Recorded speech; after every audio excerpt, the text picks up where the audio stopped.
Çoxsəsliliyin səsi Araz News radiosunu dinləyirsiniz.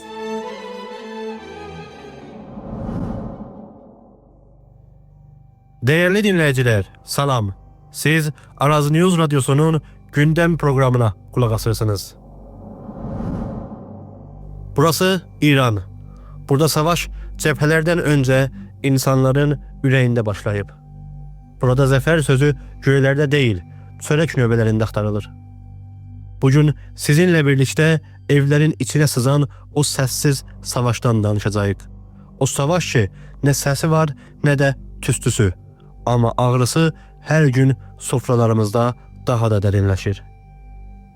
Savaş indi sizin mətbəxinizdə, boş süfrələrdə və interneti kəsilmiş gənclərin umutsuz baxışlarında gedir. Bu verilişimizdə hökumətin əmniyyəti siyasətləri ilə millətin iqtisadi fəlakətləri arasındakı dərin uçurumu və İranın içində yaranan yoxsulluğu müzakirə edirik. Bizi izləyin. İranın Amerika və İsrail ilə olan savaşı təkcə hərbi meydanlarda getmir. Bu savaşın əsl üzü indi millətin evində, boş süfrələrdə, təməl ehtiyaclar üçün düzülən uzun səhvlərdə, əmniyyəti olan küçələrdə və internetin kökdən kəsilməsində özünü göstərir. Bugün İran camiəsinin yaşadığı şey təkcə bir hərbi böhran deyil. Bəlkə milyonlarla insanın iqtisadi, ictimai və ruhi əmniyyətinin yavaş-yavaş əldən getməsindədir. Son aylarda İranın iqtisadı elə bir vəziyyətə düşüb ki, çoxu uzmanlar buna savaş təvərrümü deyirlər. Doların qəfil bahalaşması, riyalın dəyərdən düşməsi və malların ölkəyə gətirilməsində yaranan çətinliklər görülməmiş bir bahalıq dalğası yaradıb. Çörək, düyü, ət, süd məhsulları, dərman və gündəlik ən sadə ehtiyacların qiyməti qısa bir müddətdə neçə qat artıb və orta təbəqəni kasıblığın dibinə itələyib. Bugün millətin böyük bir hissəsi gələcəkdən çox ayın sonuna qədər necə sağ qalmaq fikrindədir. İşçilərin və karməndlərin hüququ artıq neçə günlük yaşayışa da bəs eləmir. Qabaqcalarda təhrimlər və iqtisadi böhran altında əzilən ailələr indi daha acı bir həqiqətlə üz-üzədirlər. Savaş millətin keçinmək üçün əlində qalan son imkanını da əlindən alıb. Belə bir durumda hökumət ictimai baskıları azaltmaq yerinə əlini daha da sıxlaşdırıb və birbaşa sərkub yolunu tutub. Şəhərlərdə əmniyyəti fəza heç vaxt olmadığı qədər artıb. Küçələrdə məmurların çoxalması, yoxlama məntəqələri, yəni istibazrəsilər, mədəni fəalların, qəzetəçilərin və müntəqidlərin tutulması adi bir işə çevrilib. Eyni halda dalbadar sadir olan edam hökmləri barədə xəbərlər gəlir. İnsan haqları təşkilatlarının dediyinə görə bu hökmlər millətin ürəyinə qorxu salmaq və etirazların səsini kəsmək üçün bir aracdır. İranın Amerika və İsrail ilə savaşının uzanması, iqtisadi böhran və ölkədəki hakim əmniyyəti fəza ilə birləşəndə ictimai partlayışlara yol aça bilər. Bu vəziyyətin nişanələri indi xalqın gündəlik yaşayışında açıq-aydın görünür. İllərdir təhrim, bahalıq, rant və siyasi məhdudiyyətlər altında yaşayan bir camiə indi elə bir böhrana düşüb ki, təkcə çörəyi deyil, bəlkə inamı və umudu da əldən gedib. Belə bir şəraitdə iqtisadi və siyasi baskılar artdıqca xalqın yenidən küçələrə tökülməsi və dağınıq üsyanların baş verməsi daha da gözlənilirdir. Lakin bu kontrol aracılarının içində ən dərin və görünməmiş olanı internetin uzun müddətli kəsilməsidir. 3 aya yaxınlaşan bu məhdudiyyət İranı əmələn dünyadan qopmuş bir adaya çevirib. Hökumət bu işi milli əmniyyət adı ilə edir. Amma bu işin əsl nəticəsi minlərlə internet üzərindən qurulan işin batması və insanların azad bilgilərə əl çatmamazlığı olub. İnternetlə çörək pulu çıxardan minlərlə gənc, yazılımçılar, qrafikçilər, onlayn satışçılar, çevirmənlər və freelancerlər üçün internetin kəsilməsi tamamilə gəlirsiz qalmaq deməkdir. Bunların çoxu xarici müştərilərini itirib, qərardatları ləğv olub və iş imkanları aradan gedibdir. İşsizliyin və umutsuzluğun baş alıb getdiyi bir ölkədə bu durum elə bir böhrana çevrilib ki, əsəri illərcə qalacaqdır. Savaş hökumətlə millət arasındakı uçurumu daha da dərinləşdirib.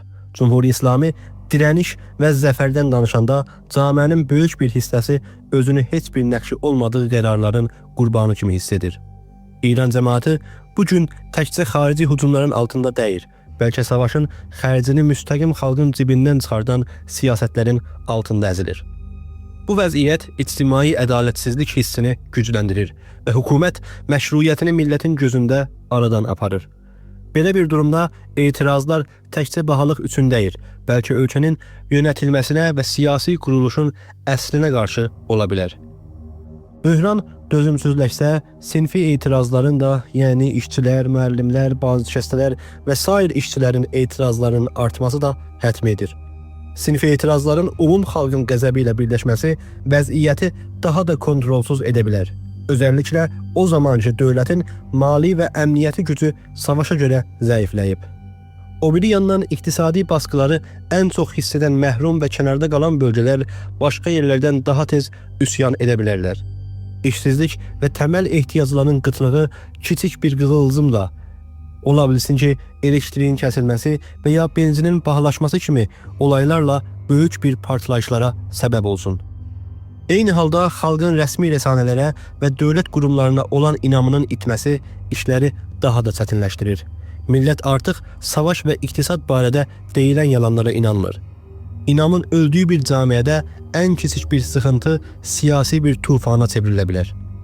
Bu prosesinin davamı İranı dərin bir ictimai çürüklüyə doğru apara bilər. Elə bir mərhələ ki, orada qəzəb, umudsuzluq, kasıblıq və baskı eyni anda əməl edir. Belə bir fəzada zaten böyük etirazların və mədəni itaətsizliklərin zəmini yaranar. Əgər hökumət xalqın istəklərinə cavab vermək əvəzinə yenə də əmniyyəti yollara əl atsa, gələcək etirazlar qabaqçılardan daha radikal və öncədən bilinməz olacaqdır. Dünya təcrübəsi göstərib ki, savaşlar dövlətlərdən qabaq millətləri məhv edir. Bugün İranda baş verənlər də bu həqiqətin özüdür. Alım gücünün düşməsi, kasıblıq, aydınların köç etməsi və ictimai bağların qopması yorğun və inamsız bir camiə yaradıb. Sonuçda bu savaşın ən böyük ziyanı hərbi mərkəzlərə deyil, bəlkə xalqın umudunun məhv olmasınadır. İnterneti kəsilən, səsi eşidilməyən, gələcəyi talan olan və etirazı baskı ilə cavablanan bir camiə tez və ya gec dərin bir böhrana girəcək. Elə bir böhran ki, onun yenidən qurulması savaş bitəndən sonra belə illərcə vaxt aparacaq. Dəyərli Araz News müxatəbləri, əziz soydaşlarımız, gündəm verilişinin sonuna gəldik. Biz bilirik ki, bugün sizin hər birinizin evində bu ağır iqtisadi və əmniyyəti baskıların necə bir acı yaşatdığını kəlmələrlə demək çətindir. Amma unutmayın ki, sizin səsiniz yalnız deyil. Bugün sizin boş sofralarınızdan tutmuş, kəsilən internetinizə və susturulmaq istəyən fəryadlarınıza qədər hər şey bizim diqqətimizdədir. Hökumət müqavimət deyə millətin umudunu talan etsə də, biz burada Araz News radiosunda sizin haqq səsinizin dünyaya çatması üçün dayanmışıq. Bizi izlədiyiniz və bizə güvəndiyiniz üçün təşəkkür edirik. Səbirli olun, oyaq qalın və unutmayın ki, heç bir qaranlıq əbədi deyil. Gələn verilişlərdə yenə də sizin səsinizlə qaydırıq. Sağ olun, özünüzə yaxşı baxın.